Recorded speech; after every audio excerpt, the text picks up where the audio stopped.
আমরা যতটা হতাশ হয়েছিলাম যে মানুষ বোধহয় আর হলে যাবে না, ব্যাপারটা এরকম না। হলে যেতে চায়, কিন্তু সার্বিকভাবে সারা বাংলাদেশে হলের যে অবস্থা সেটা খুব একটা মানসম্মত নয়। আমার কাছে মনে হচ্ছে এটা মানসম্মত হলে হলে যাওয়ার দর্শক আছে। সলিউশন হচ্ছে রাষ্ট্রীয়ভাবে এবং আমাদের সাংগঠনিকভাবে উদ্যোগ নেওয়া। বাংলাদেশের প্রতিটি অঞ্চলে অন্তত মিনিমাম একটা হল থাকুক। আমরা দেখছি যে হলগুলো ছিল সেই হলগুলো ভেঙে মার্কেট করে ফেলা হচ্ছে।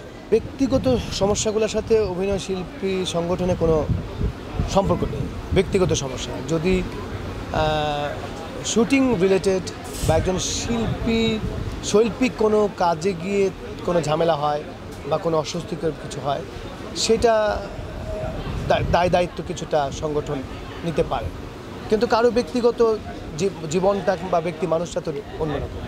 তা আমরা দেখা গেছে যে গত সময়ে যে ঘটনাগুলো আমাদের আমলে এসেছে বা আমাদের নজরে এসেছে, যতটুকু আমাদের পক্ষে সম্ভব সমাধান করা, আমরা কিন্তু সেই কাজগুলো করেছি।